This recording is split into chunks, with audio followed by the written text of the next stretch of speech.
There we go. There we go. We are back. We are live for the first show for 2025. Welcome, everybody. Hope you all had a fabulous Christmas and New Year and that everyone stayed safe and was merry and all the rest of it. But yeah, I know this is probably a little bit earlier than we would typically pull off a live show, but we thought there was a couple of big topics at play that we should talk about. And obviously, we've been chucking out some YouTube videos as well, which we appreciate the love and support for. But first, welcoming our guest for tonight. Tiggs, you're back. How are you, mate? You're looking good. Yeah, thank you, mate. Yeah, no, I'm in a good place. I've given myself a plug. I've lost 9 kilos within a month. So, yeah, I've decided not to not listen to my docs, but to because they've said to me, because my brain can't regulate my heart rate, to be really cautious on the exercise. So I've just gone, not fuck it. Like, I'm not being stupid with it, but I'm doing cardio on the treadmill. I've built myself up in the first 2 weeks. It was, mate, I won't tell you the speed I was going, but now I'm basically doing, if anyone does treadmill, they'll probably know, I do an incline of 3. That's probably where I've got to now, where I'm comfortable with feeling like I'm pushing myself, but I'm not killing myself.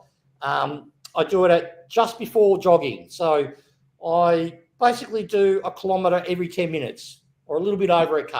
That's the sort of speed, to give you context. I do an hour of that, or 50 minutes of that a day, and then I'll do 30 minutes. I'll do 100 crunches because I want to see my stomach go down. So 100 crunches, and then do bench press, back, shoulders. I'll cycle that through as I'll go along, and it's been awesome. I'm sleeping better than I've ever had. I reckon that's because I'm exhausted with the exercise.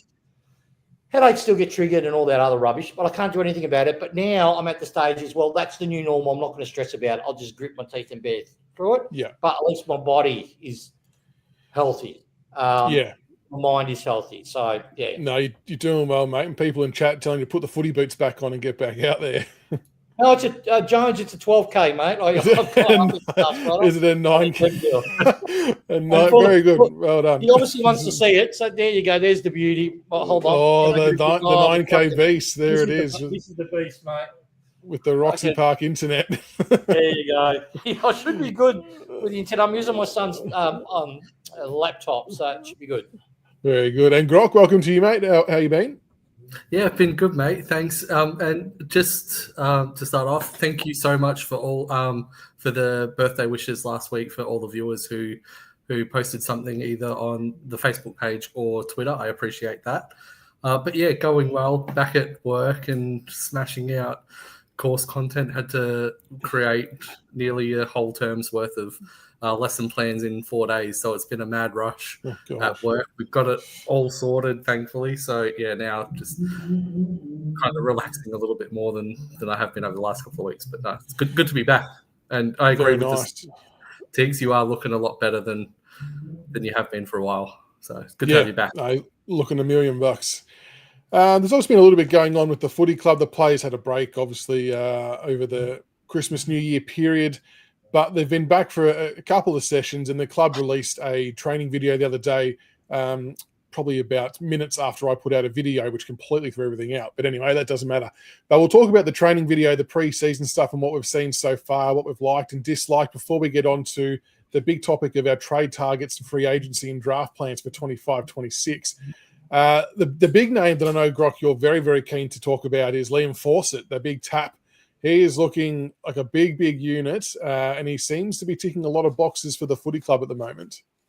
Yeah, absolutely. I know I mentioned it at the end of last year, but the highlight video that the club put out on Monday, he was front and center in, I'd say, probably 25% of all the clips, which was impressive. And the one thing that I really, really liked about the tap was the way that he was marking the ball. He was hitting it at pace on the lead, and he was taking it out in front, which a lot of our... Oh, you fuck. Oh, I think he was going to finish that sentence with... I thought, fuck, it's a Roxy internet. No, he's frozen on mine too. I think he's going to finish that sentence with which is what a lot of our forwards don't do. Feel free to jump back in when you get a chance, Grok. But it was funny that Grok mentioned his love of Fawcett and the aerial marking ability to me today, because I actually then went back and looked up Fawcett's draft year write-up, and all of his strengths were always about his aerial abilities, aerial marking strengths, and the knocks were probably his consistency with accuracy at goal. So it does read like that Fawcett has always been a very, very good contested and a very good strong mark from a young age as well, which is promising, because to Grok's point, we haven't had much of it. And I even said to Grok today that even if you go back to Jack Riewoldt, Tiggs, I reckon that Jack Riewoldt could have kicked 100 more goals had he taken marks out in front and not gone for chest marks when he shouldn't have, and opposition were able to spoil it. So it's a really, really important and fine art to be able to mark out in front at the highest point. And Fawcett seems to be doing that really, really well. So Grok's jumped back in as his Geelong internet hopefully back on board. Yeah, sorry about that, guys. It was sort of glitching out. Cats sabotaging this as well, the bastards. Yeah, absolutely. It's funny because there was actually a hazardous material spill down at Kitty Litter Park this morning. I was like, did Bailey Smith and Tyson Stengel's bags fall out of their pocket or something? Oh, wow. So is there any other thoughts on Fawcett? I tried to piece together what you were saying about how we haven't had many players take the contested marks before. Yeah, absolutely. Yeah, taking it out in front was absolutely fantastic. And even the way that he was marking the ball on his chest when he did so, he wasn't doing it front on. He was turning his body to the side to protect the ball, so defenders couldn't get the fist in late, which is fantastic. And from everything that I've heard, the club's been really, really obviously training this. You good, mate? Oh, you're back. There you go. It dropped out temporarily. He moved. He's all right. Can you see us, buddy? Can you see us? All right. I'll just add my little bit. Yeah. Right, you go. Rock, I might switch over to my actual phone internet on my hotspot, see if that helps. Yeah, you go, Tiggs. What do you got on Fawcett? Yeah, look, what I like about him too is, and I'm funny enough, I'm going to mention that disgusting club, the Cats. He reminds me a lot from what I've seen in the training video, sorry, it's my brain. Sorry. Hawkins, yes. In the sense that how he leads directly at the ball. So his positioning of his body looks great, as Grok said, but he leads directly at the flight of the ball. And what that does, if he doesn't happen to create a mark from it, it's going to help feed the smalls. It's predictable. He's a big frame now. He's going to be able to break those packs open, but more importantly, protect himself. And hopefully he develops the Hawkins, lift the knee into the kidney as he does it. Because I hate that prick. That pig boy does get it to Vlossen all the time. He's tracking really well. Hopefully he has a big year. And the other two players that, well, I don't want to say they've surprised me. One of them has, one of them hasn't. So Lawler and Smiley, to hear reports of both of them training heavily in the midfield group. Smiley I kind of expected because he's been ready to go, big unit. So that didn't surprise me too much. I was probably in the camp with Lawler that I thought he may be easing a little bit slower just because he hasn't had a footy preseason before, coming off the hamstring injury. But to read reports and see that he's training pretty heavily with the midfield group and doing a lot of the match sim drill stuff and being really, really good by foot and positioning and tackling and things like that, it does get you excited, I think, to potentially see he and Smiley lining up in the midfield at some stage at round one. Oh, look, Smiley for me, and this is my call, within 36 months' time, I reckon he'll be our number one player on our list.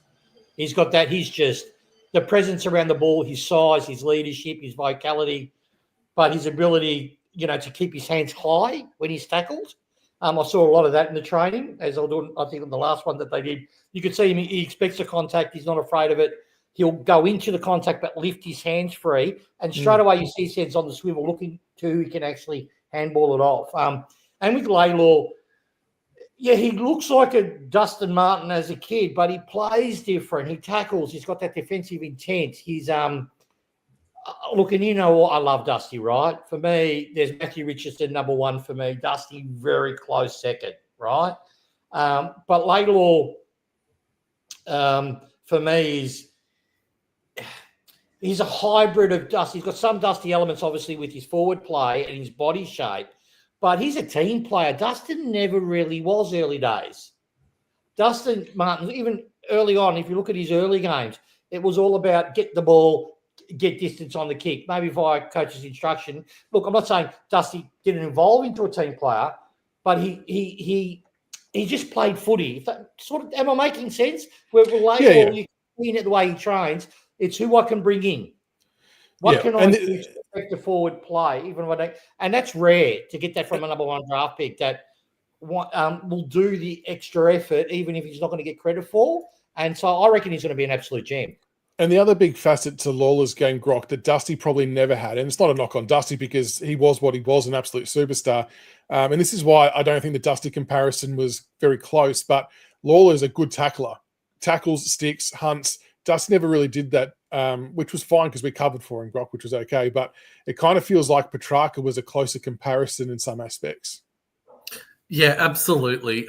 With Dusty, we know how good he was offensively, and I think we just went to the adage of just play to your strengths, like do what you do best. Whereas I think we're now getting to the point where we've lost players like Trent Cotchin, who was willing to sacrifice his game offensively to help out defensively. Kane Lambert was the same, running two ways. Dion Prestia does it, but he's now getting to the end of the rope where I don't think we're in a position to really have any more of those really one-dimensional forwards who are attacking threats and wouldn't help out defensively. And we sort of saw that this year with the way that a lot of the opposition midfield smashed through our midfield with no pressure or very little pressure applied to them. So adding Lawler into the mix, who can win his own ball, help out defensively, and runs both ways, I think is going to be absolutely massive. You know, I just realised I'm going to butcher his name. I'm going to call him Laidlaw. Yeah. Like I used to call Shay. 12 months to get prepared for it. It's a never-ending cycle for you, Tiggs. Yeah, look, you know what? It had someone just on the comments, and it sort of got me thinking, you know what we've got with, what's his name? Laidlaw. Lawler. Fuck it. For me, it's Laidlaw from near Altona. But anyway, Laidlaw, right? Is that it? Lawler. Okay, Lawler. I'll get it. Paula Lawler. That's what I'll do. Yep.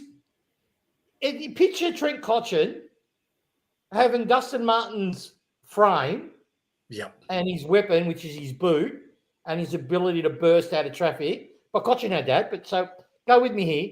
But Knights, Matty Knights had one trait that was better than he's able to break a tackle with his hips. He's able to create that own little period of space before he releases the ball. That's who we've got in one.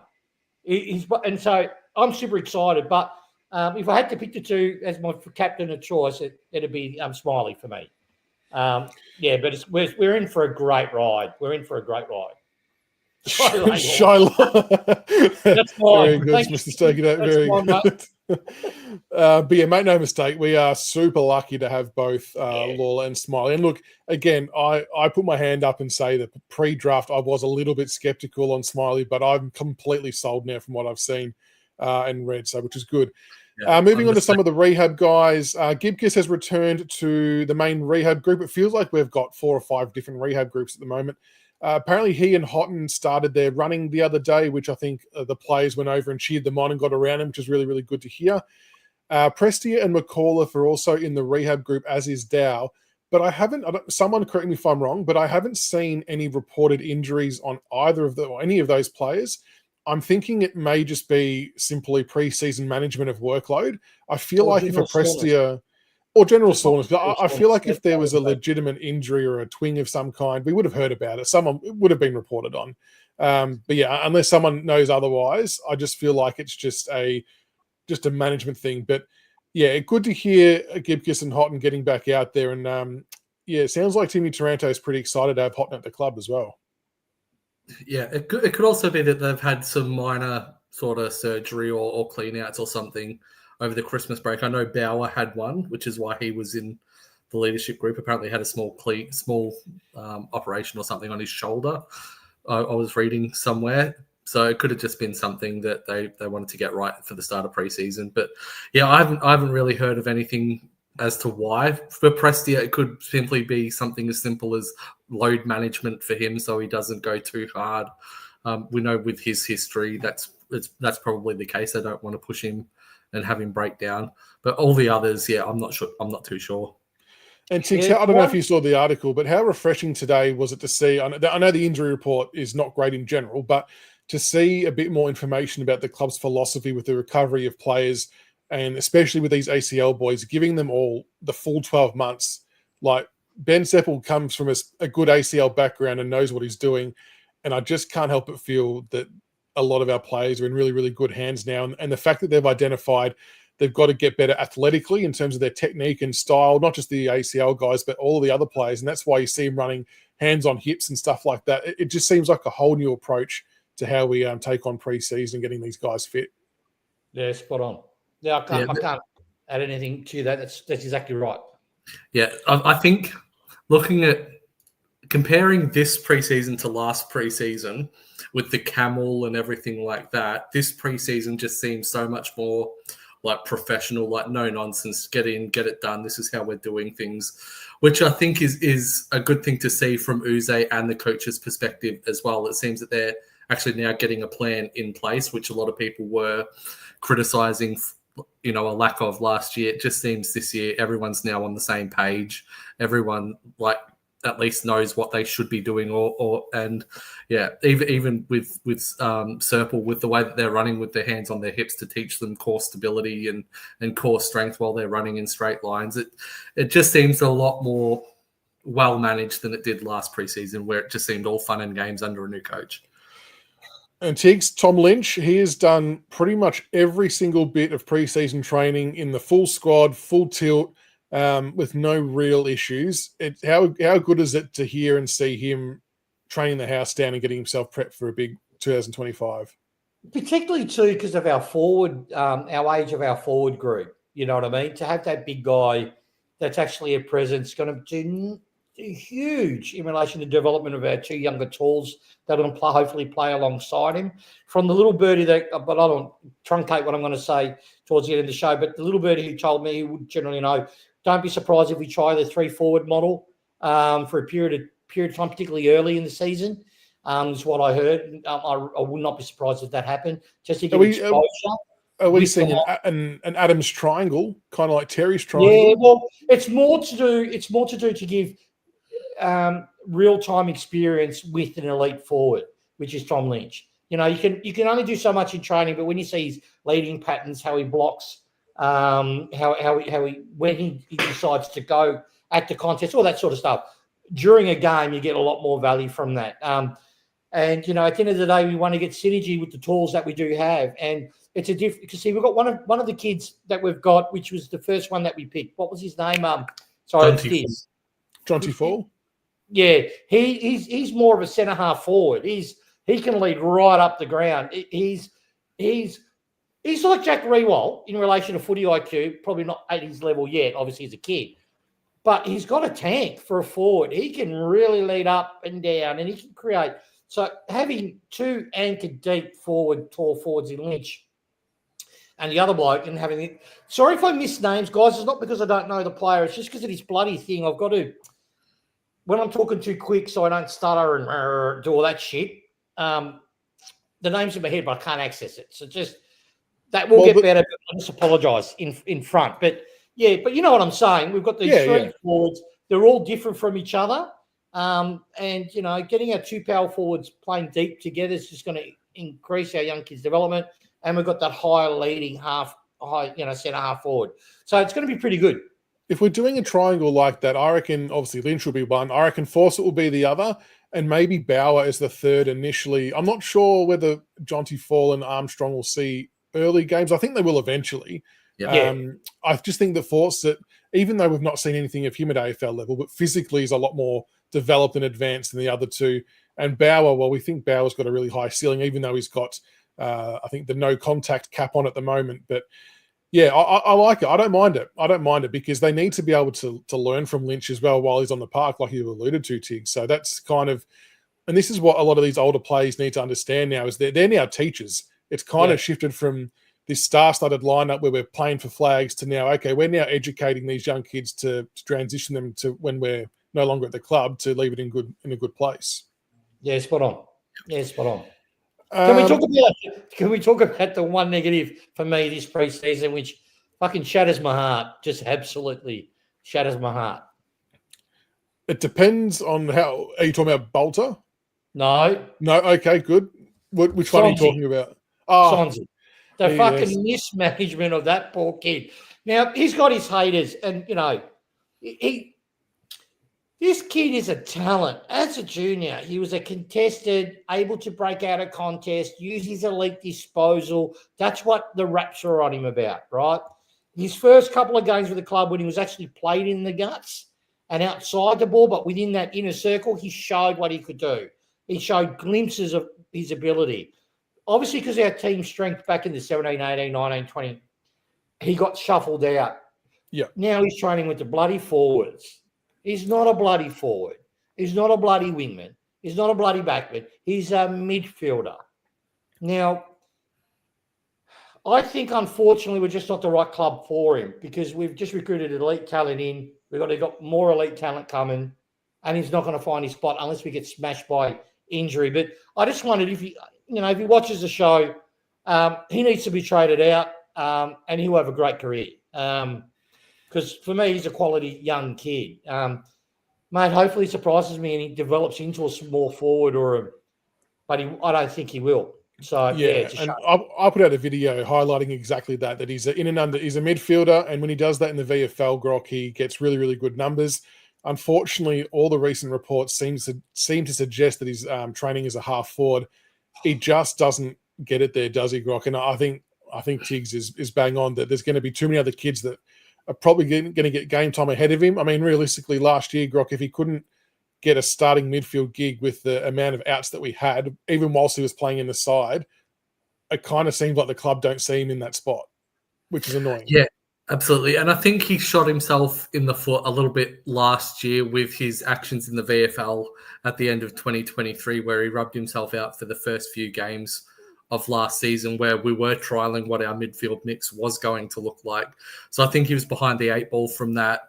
I think the only other knock on Sonsie, from what I've heard with the club in regards to his midfield, is that at AFL level, he seems a little bit timid in the contest. It was the only other thing that I've heard, is he didn't like the body contact to be that inside mid. But that's the only thing that the club is aware of. They wouldn't go out and out call him soft, but when you've got players like Dow and Ross who put their bodies on the line to win the ball and crack in hard, even though Dow is lightweight, it's sort of a bit of a set, like they're the ones setting the example of what we want our midfielders to play like. Even if they weren't getting a heap of the ball, they were still, engaging and doing the team things, whereas Sonsie, when he went in, wasn't. And I think that's why they've tried to push him out a little bit wider, so when he does get the ball, he's got a bit more time and space to use it. Yeah, I'd play him 100%, not 100%. And this is no disrespect to Dow, but I'd play him 1,000,000 times % before Dow. He's got more weapons, particularly his kicking is elite. We don't have elite kickers. And when you're a slow side that we were, one of the ways to speed your side up is having people who can kick. That means the ball moves faster, and you can change direction, you can change angles. He's just, look, at the end of the day, I just felt it was worthy to note it, I think your initial point is spot on, and I think I mentioned it in the video as well, that he's essentially just a victim of circumstance. Coming in the time when he did, there was zero chance anyone who came to our club was getting into that midfield unless they were traded and were already a jet. It was just too well stacked and too well oiled that he just couldn't get in. And now, I think if he had arrived at the club 4 years earlier, he would have maybe gotten the most out of himself as a genuine midfielder, because we were sort of crying out for it. But I hope we haven't missed the boat. But I tend to agree that if he were to get traded, I feel like there's still hope for him to extract the best out of his football ability as a midfielder somewhere else. But he needs to feel like he belongs. He needs that sense of confidence. And that's why I would love him to get, and not that you want to promote gifting games, but I'd love to see him have like an 8 to 10 game stretch uninterrupted. Say, this is your role. This is what you're doing. Let's show us what you've got. Because we need to know one way or another. I just don't know whether we're going to be able to do that this year. But it could just be one of those what ifs. Going to be this decade's Jaden Post. He just needs 5 or 6 games in a row. Well, one thing that might save him, again, not to try and take for what I'm going to be saying, his age. How old is he now? 24? I know that in a couple of years we're going to be screaming for 26 to 28-year-olds, 29-year-olds, which we've got to have a huge gap of on our list. So his age might save him, but there's no point saying training him in the forwards and then throwing him in the guts. That's what it makes me sick. It's like we're setting him up to fail. But anyway, you said my piece. Oh, he's 21, isn't he? All right, well, then he's probably screwed. Or he's got currency to be traded. The one thing I will say as well in regards to Sonsie and not getting games in 2024, our midfield was a shambles with injuries. He would have been the first or second string midfielder if he had gone in there. And if his confidence wasn't destroyed now for not playing, imagine what that would have been like if he had been battered each and every week as the 1 or 2 mid. Look at what Dow was like at the end of the season. Like he was done. I don't think Sonsie would have fared much better in regards to the way our midfield ran this year or last year. Yeah, particularly the way our midfield was coached. It was absolutely shambolic. And thank God the club made the changes with Carousella coming back. So we should have a lot more discipline and structure within how our method behind the ball should basically tighten right back up. So because age and injuries is really an excuse for that. You still got 2 legs, you still got 2 arms. You're still on a football list, which 98% of standard VFL players aren't. So you've got talent. If you coach correctly in relation to where to move and you become predictable to your teammates, you don't get opened up as quickly as we did all last year. That was seriously, I'm not going to harp on about it again, but that was coaching. The way our method out, the way we set up was the poorness in. We wanted to do plan A, and that coach who was controlling our midfield and our ball movement would not shift when it was worked out, and that's what caused all the issues. I'm actually really looking forward, I'm sure everyone else is, to seeing the differences of whether it's team defending or ball movement or just some resemblance of a game plan that we didn't see in 2024. And I think we've said for a while that Carousella was a massive, massive appointment in that aspect in how things operate and function there. The other thing I'll just mention, and Stevie Morris, as a coach now, actually with the seniors getting in there, mate, we're going to be a lot better. Sorry, I don't want to take over the show. Well deserved. Before we get on to the trade and free agency stuff, the other thing I do want to mention quickly, I was posting, having a conversation with, I think it was HKB, I think the username was on Punt Road End, who was mentioning about, that he was watching training today and about our kickouts. We're doing like a kick-out drill. And I jokingly mentioned, I hope we don't just still kick to the pocket. And he goes, oh, well, we still are kicking to the pocket. And a few coaches apparently mentioned that most clubs do that and it's about keeping control of the ball.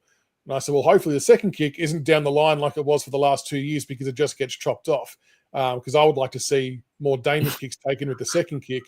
And he seemed to acknowledge and advise that a lot of the secondary kicks weren't just down the line. They were, biting off a little bit more angles and things like that. So hopefully we see a few new tricks from the kick-outs this year, because that was bloody painful to watch. Then that second kick going 50 metres down the line to the wing and then coming straight back in. So take a risk, boys. Kick that 45-degree angle kick. If it doesn't come off, who gives a shit? At least you're trying to attack the game and open it up. And from all the training videos we see, it does feel like that's what they're going to be trying to do. Hopefully. Yeah, absolutely. I felt like a broken record last year on the podcast every week talking about that long kick down the line to the wing. It's just frustrating, and especially games against clubs that have got those really tall ruckmen. Gawn dominated us. Riley O'Brien did those intercept marks. It was just frustrating. You knew it was literally rinse and repeat the same thing. Long down the line, it was going to be intercepted. So yeah, fingers crossed that they're incorporating a kick to the pocket and then looking to switch back to catch them off guard or something like that, because the old way didn't work. So yeah, no, you could hear the collective groans from the people at the game and like, oh, they've done it again. So I think they acknowledge. I think by the end of it, I think you mentioned it last year, Tiggs, that by the end of it, there was kind of just no game plan out the window. It was just everyone fend for yourself, essentially, and let's get through the season. It was just kick the ball as far as I can. It was just kick the ball as far as I can, just so we have space and you can have a couple of breaths before it comes in again. It was just ridiculous. Yeah, it was ridiculous. It was at no level. Yeah, it was. All right, well, we are here tonight to talk about, I suppose, some of the potential plans and targets and philosophies we might look at for the 2025 and 2026 draft and trade period. The one thing I want to point out very, very quickly, which is super important when talking about this, is there has been an official change of rules for the AFL and how this works. So prior to this year, so from everything up until the end of 2024, you could only trade your future first year by 1 year. So in 2024, we could only trade our 2025 first round pick if we wanted to. As of 2025, all clubs can now trade 2 years ahead. So for this year, for example, we can trade our 2026 and 2027 first rounder if we wish to do so. And I think that rule is very, very important to note and to keep in mind for what's about to be spoken about next, because it really does change the landscape of how you can approach your trade and draft period. And no doubt, not just Richmond and Blair Hartley, but I'm sure all clubs have been prepping for a change like this in the last couple of years. But it does open things up for a whole range of different things to happen. So with that said, Tiggs, I know you're probably the one who had some mail, and Grok, you can add on with what you've heard as well, and then we'll see what questions come through and go from there. All right. So, sorry, you don't mind if I go first, Grok? No, go ahead. Yeah. So, first of all, I want to apologise to everyone. Not apologise, it's out of my fucking control. Last year, I just stepped right out of it, obviously, with recovering with your head brain injury, and my mates were more concerned about my health than feeding me info. And to be honest with you, I really couldn't have given a stuff, right, where I was mentally. But for good or for ill, I'm back, baby, right? So, I feel a lot better. I know how to manage myself as well. So had a really good meeting. I had a buffet. We had a buffet and with my mates, which was awesome, right? So it was great. 3 hours, and all we did was talk about Richmond. They spoiled the fuck out of me, right? Now, give you a bit of context for those that don't know, one of my best mates actually works in the industry. One of my other mate works in recruiting in the industry, but it's not within Richmond, right? So they're my two pillars. And one of my other mate,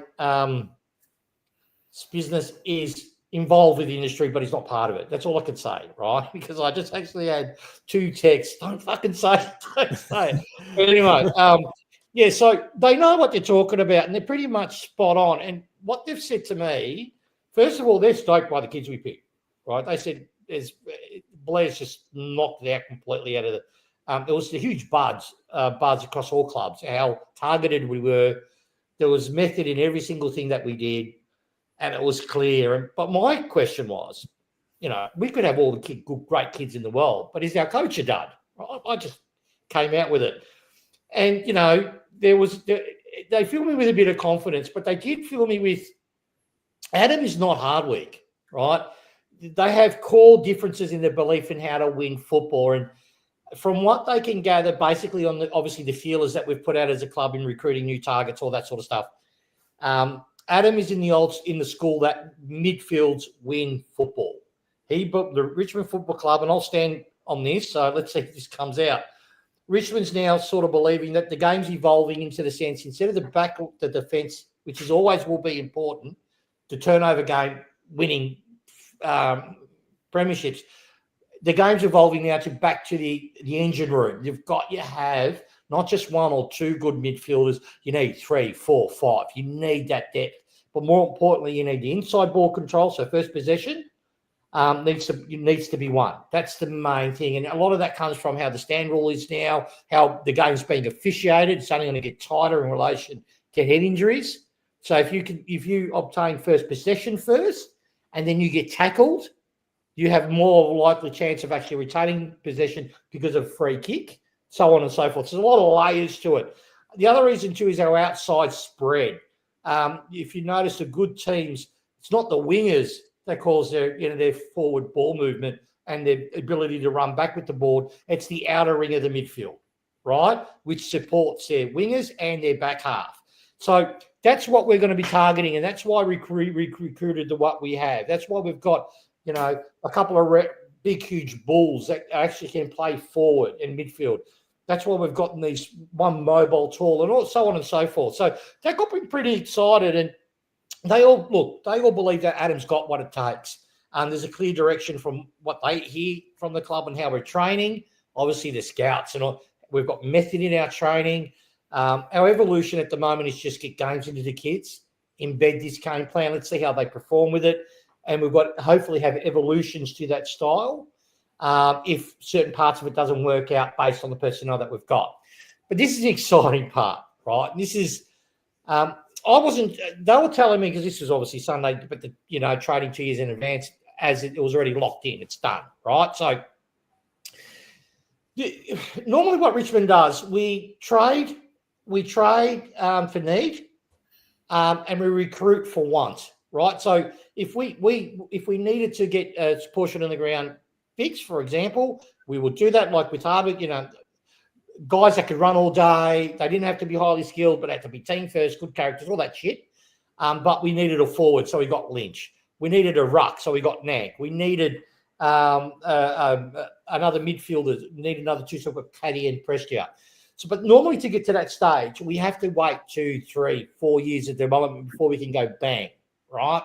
Now, from the noise that they're hearing and from what they're seeing, obviously, because the AFL doesn't stop, even if it's a pre-season, what my mate's gut instinct is feeling, and this is in the recruiting field, what Richmond's going to do is we're going to hopefully keep our first 2 picks of this off-season, so 2025, keep those first 2. We're going to try to keep those first 2. But we will most likely trade our next first and our first after that. Because what we have now got the ability to do, and he said if there's any club in the league that can do this well, it's the Tigers. Because we've got such a young list, the club is really cognizant to the fact that it has to bring in 26 to 29 high-quality talent into the club. Else we're going to hit a point where our quality starts to drop off, our top-end quality, older top-end quality starts to drop off, and our high and we've got our young quality, but they're going to get beaten, bashed. The season's a long one, and they're going to continue to need that support, but good quality support. So that's a couple of reasons why we've made the changes this year. That's why we weren't too upset to let Graham go. So just to pause quickly and quickly recap. So the current thought process is that we ideally want to hold on to our 2 first-round picks, the one we have for ourselves and the one we acquired from North Melbourne, which could potentially be 2 top 5 picks. Also worth noting that you'll hear a lot of chat that the draft is compromised this year. That is true, but probably from about picks 8, 9, 10 onwards. If we're talking top 5 and 6, we probably get a bit of a clear run at it, maybe with the exception of one. And then the view is, Teagues, to trade our 2026 first rounder and 2027 first rounder to potentially acquire a gun midfielder. Yeah, and this is a reason. Sorry, I had to go to my notepad because I wrote shit down so I'd bloody forget it the way that I am. It's because of Tasmania too, right? So when Tasmania comes in, they're going to completely disrupt the talent pool, right? And they're going to be pinching players from other clubs, right? Good quality players from other clubs. So at the moment, we can go to, and the way it was told to me is that we're going to need, Prestia will probably play this year, and if his body keeps on breaking down, he'll transition to coaching, right? We've got Hopper as well in Toronto. I hope to have long careers with us, right?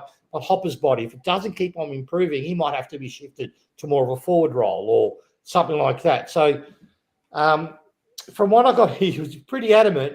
Don't be surprised this off-season, you guys get a high-quality mid into the club. That's to support Toronto, it's to support the young kids that you've got through, but is there to actually start making Richmond's midfield competitive.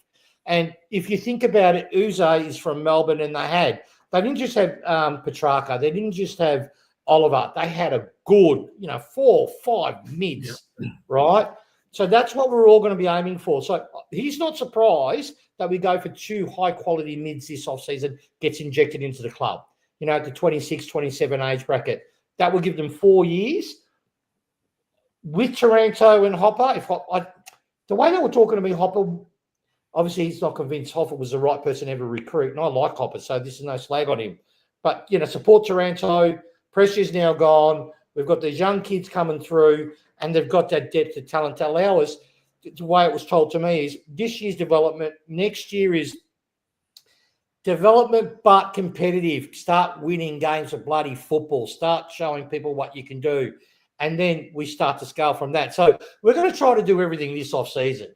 Now, it's exciting. I know it's one midfield in particular is being targeted. Like I mentioned LDU 2 years ago, and I'm not – if we trade a first, it's going to be for 110, 120 game proven midfielder that addresses a midfield need, right? So my mates think there's too. So be excited. We've got Blair Hartley. We've got a really strong recruitment team. Our coaches in the recruitment department are on 100% the same page. So that's what our message will be. Yeah, our message would be, we'll be one of the first clubs to do the first 2 rounds, the first seasons. Hopefully I've explained that properly. Yeah. And then the Tasmanian piece makes sense as well. And Grock, the other thing as well that I know a lot of people, Richmond people, are probably very aware of, is salary cap and money-wise will not be an issue. With the money we've just got off the books of Rioli and Bolton and Baker, Lynch's money, Dusty's money, we are going to have an absolute shitload to throw around. And I'll say one thing too, and because I want to thank you very much, because I'm fucking here in the dark, but I forgot to mention it. And keep in mind, there's free agency as well, right? And that's one reason why we're going, okay, Adam, coaches, you had an absolutely shit year last year, but it wasn't your fault. We hear all the excuses. We've now given you all the resources that you need. Let's see the kids work to a system that we can clearly see.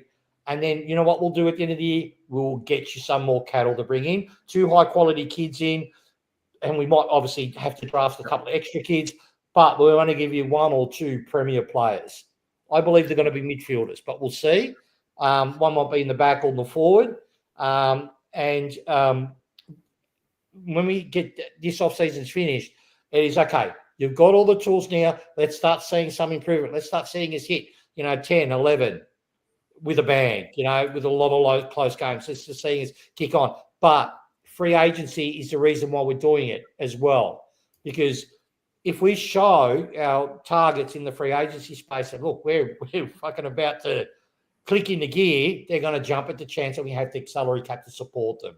Because this is the thing, guys. We've got so much cap that we need to use. We have to bring in established talent, right? So instead of doing like North Melbourne did, get a Hugh Greenwood and pay him way overs because who else are going to spend the money on? We've now, thank God, with the 2 first-rounders, let's pick the 3rd best player at a rival club and trade for him. Yeah. We'll draft them in. So that's how it's going to be. So I'm pretty excited about our future in the next 3 years. It's going to be a fun ride. Yeah, absolutely. And there's a couple of other things that also need to be taken into account with our future management of the list. Is one, as you said, the draft is going to be a little bit more compromised. But that being said, clubs are now going to be paying a fairer price for draft picks, especially from academy and father-son points of view, as the discount that they get has now been halved from 20% to 10%. So, that might be the difference of 3 or 4 picks being different, but still it's a little bit fairer. And 2, we've got some quality father-sons coming through as well. We've got a couple of Callaway boys. We've got Jack Lay's son in 2026, who projects to be a very similar type to Jagger Smith, the way that he's playing. So for all of the people out there who were sad that we missed out on Jagger Smith, we've got a father-son who we've got first rights to in the next couple of years, who can play a very, very similar role as well. So that's neither the be-all or the end-all of that. So, yeah, I definitely think that if we do go get 2 superstars in this year, I definitely think one will be through a trade and one will be through free agency, where we'll give up picks for one. We won't give up any picks, but we'll pay the big contract to get the free agency, and that way we get both of what we wanted. One of the players that I've heard has actually been raised in chat, and it sort of goes against the 120 games that you were saying, Tiggs, but he's a very highly rated talent. Yeah, well, the one that I know now, this is the one. All right, I'll fucking blink once if I put the right name up. I've got the name. I've got the name. Who's our priority target? Well, I'm going to come out with it. I'm assuming this is the guy. No, well, my sources are really fucking strong. Harley Reid. We're making a humongous play for the kid, and it's he. I can't tell you his name, because it'll make my job a whole lot easier if you let me come out with it. I think a lot of, I'm not discrediting that at all, but a lot of clubs will be making a play for Harley Reid until he puts pen to paper, but we probably have the most cash. Yeah, not only that, we have the most cash, we have the age group that he would want to play with, because they're going to grow with him, because they're all within that level, and we have elite talent. not Skeefies that we've just recruited at pick 3, 4, or that sort of round 3 or 4 or 5, with no future going forward. So, and we're Richmond. We're getting a brand new stadium built. You know, we've got a lot of pluses to our club. So I know we're looking at Harley Reid. My mate actually, he reckons, I know you guys are probably in the top 3 of who's deciding if he doesn't stay. You're right up there from what he's heard. But Harley Reid is, see if we can get someone like Harley Reid and then another the year after, something like that, like Brock said, might be a go. But yeah, I wouldn't be surprised we're right into Harley Reid. Yeah, absolutely. I just want to flag that just because we say that, we're not saying he's coming to the club. We're just saying that we probably, like 17 other clubs, are expressing interest whilst he is uncontracted any further to the West Coast Eagles. So please don't misconstrue that. That's right. And go and say, oh, he fucking re-signed. He said he was coming. That's not what was said. It's just that we're showing strong interest, as we should, like every other club will be. Yeah, so that's the thing. Like, one thing with me is I don't read the bullshit from media and all that sort of stuff, right? So I'm just telling you what I was told. That's what I always do. So even though it might come out, I was going to sign it next week, I will still tell you. No, my mate told me that Harley Reid is someone that we're really seriously going to do the pitch at. So I'll tell you. So, but yeah, I know my mail's rock solid on. Yeah, we would be doing a lot this off season. 25 off season, which is good. Which is good because, like you said, it helps sort of bridge that gap with the age of players as the other players start retiring. So, bit of a watch this space. So, just to recap quickly, that we are hoping and aiming to keep our first 2 picks for this year intact and go to the draft because they're probably going to be top 5, 2 top 5 picks.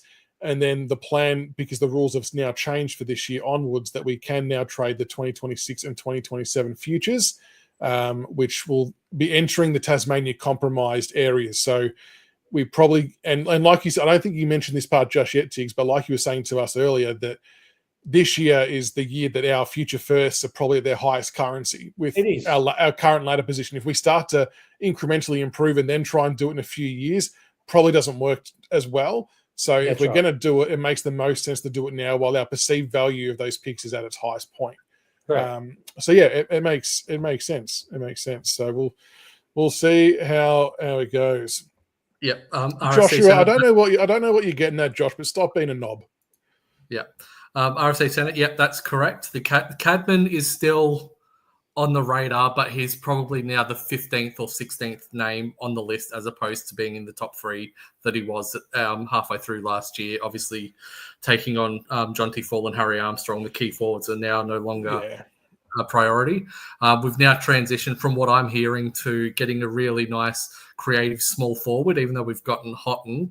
We feel that Houghton's going to be more of the hybrid half forward type, pushing up sort of like what Jasper Alga in. Get Jasper in there. Jasper Alga, but I like him. I'm going to go out and say one of the names that I've heard for that is Kai Lohman. We've been really, really interested in Kai Lohman for a couple of years now. Obviously, he was on the fringes at Brisbane up until this year where he really cemented himself. Yeah, he did. And he did. His performance in the grand final really cemented our interest. He's out of contract at the end of 2025, so there's still a deal there, and I'm sure that Brisbane will definitely be up there with wanting to get that deal done really, really quickly. But we'll definitely be interested in Lohman. The difference with Lohman is he's a lot more creative and he's got a lot more flair than people like MJ and Mansell and everything. He's probably got a bit more creativity, a bit more flair. He knows how to milk the freeze, even though that's not necessarily a bad thing. But he knows how to work the umpires, which none of our small forwards do. But he's the main small forward that I know that we're targeting. I know we're also targeting a wingman, that sort of, or an outside midfielder that can run both ways, because we feel that's where the weakness is, especially with Pickett and likely McIntosh. Obviously, this is probably McIntosh's last year, so we do need that transition player. And we're wanting another tall sort of that can float at either end or rotate through the ruck. They're the 3 main target types that I've heard. Sorry, David Harris, he just hit the money on it from what I was told. That's from one of our high quality targets. We'll be looking at Gold Coast. I heard the same thing. I'm just not going to come out with the name of the guy till I know. And that won't be long. That won't be long. The one that I've heard from Gold Coast is Josh nailed it. Is Raul. Apparently, Gold Coast are a little bit disappointed with the way that he's developed, but with his injuries, I think they'd be like.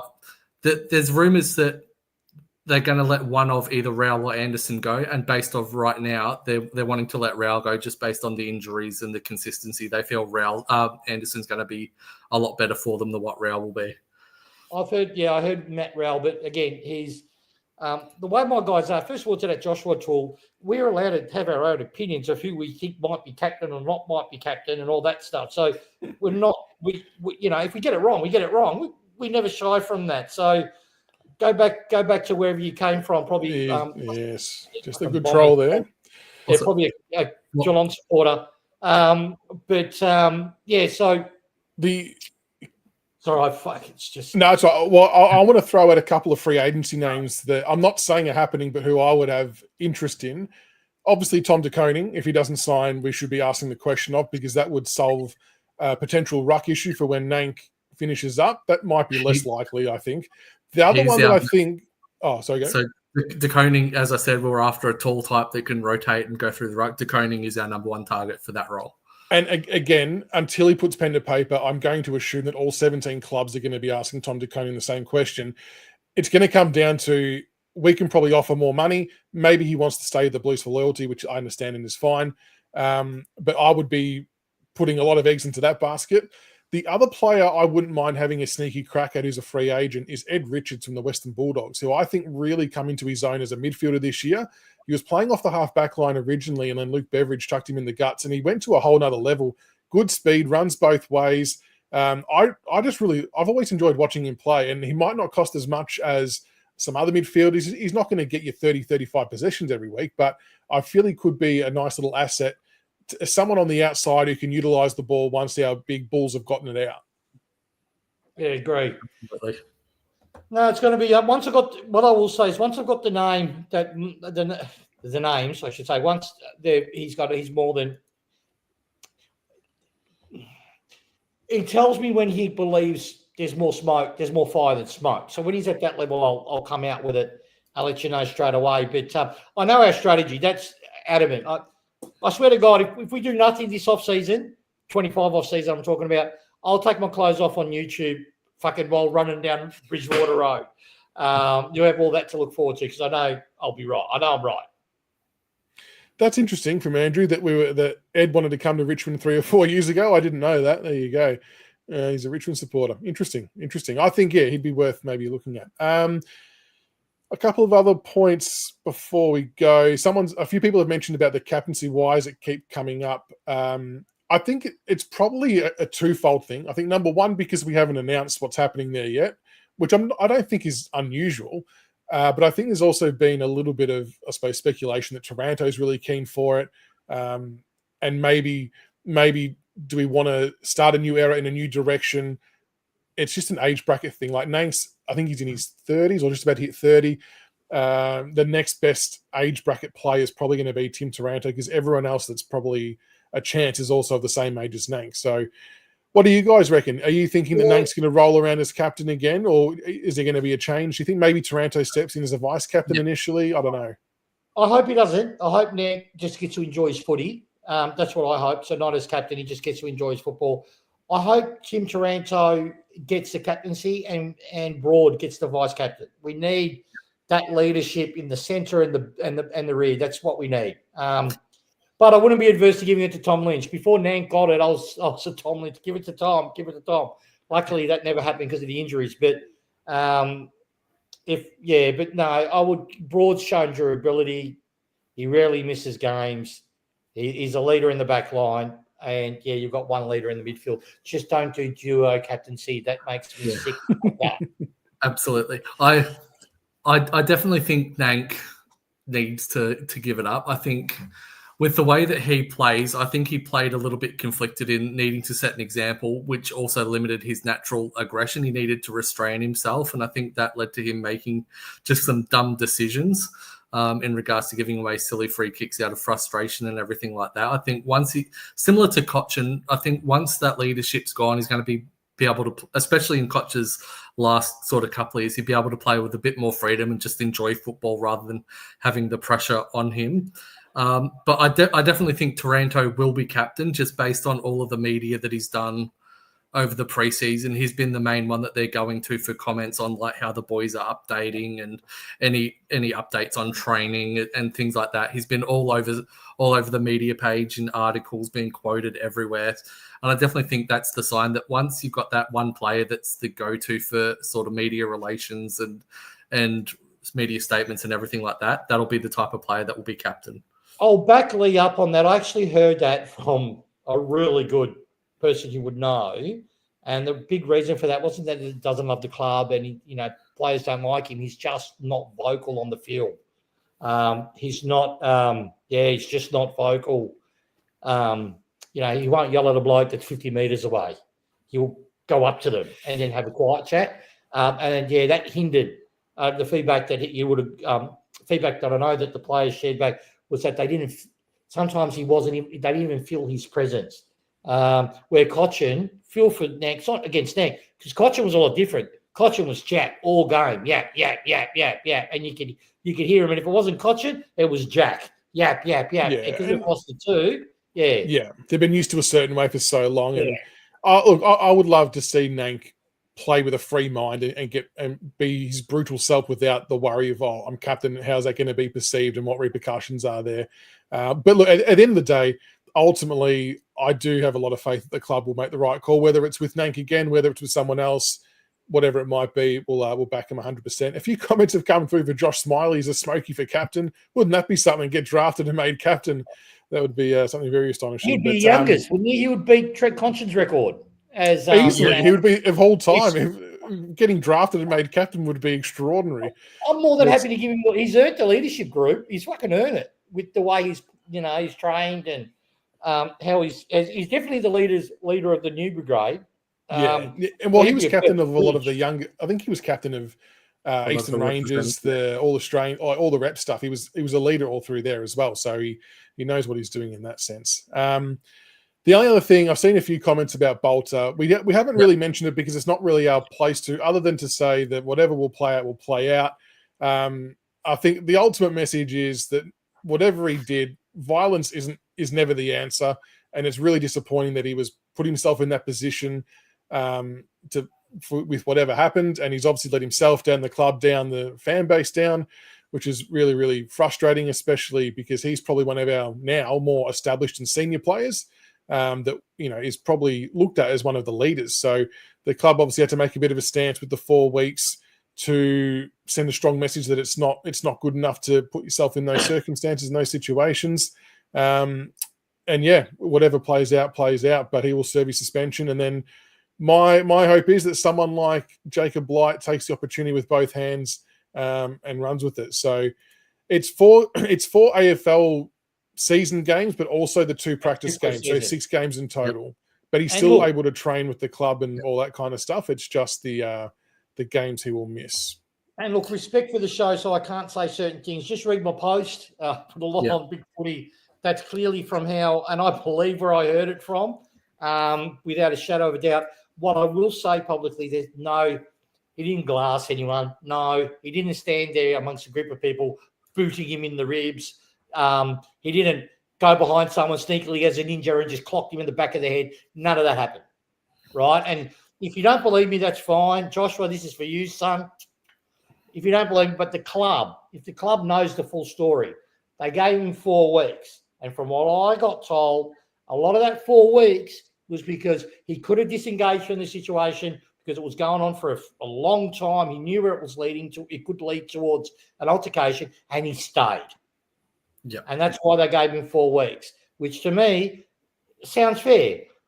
Could you seriously think our club would go, okay, you've just king hit a bloke and beat him in the ribs, we'll only give you 4 weeks, and the AFL will go, yeah, good job? No. So, yeah. I mean, and I want to give a whack to all the people who are criticising the club for not providing any updates on the situation. What are they expecting? It's an ongoing police matter that's yet to be decided by the courts. Anything that they say as Balta's employer can be used as material in the case. It could potentially jeopardize any defense Balta has. So they'll be best off just saying no comment, or even remaining silent as they have, because... And there's you just hit the nail on the head. You've actually reminded me, sorry.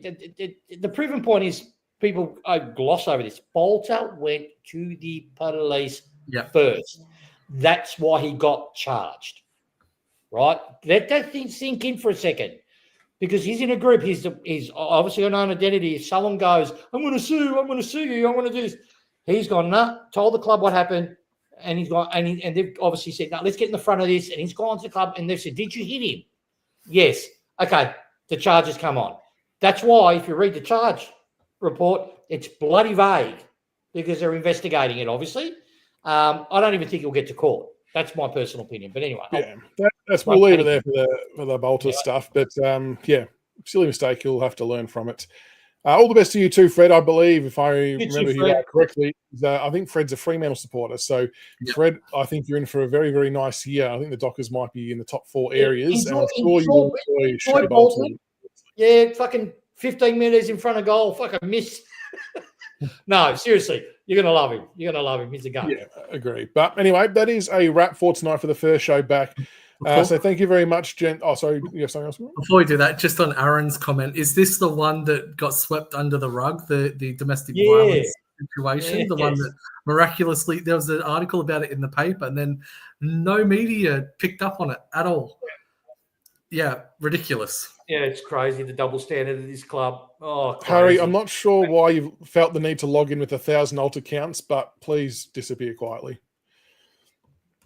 Anyway, right, so that is a wrap for tonight. Thank you very much, gents, for coming on. Good to talk about some pre-season stuff. Good to talk about some potential free agency plans, and good to hear that we're being very active in the off-season to utilise the ability to trade future first by 2 years. So I'm sure all clubs will have their own plans in play, but I think the really important part is that the worth of our first round picks now is at its absolute highest.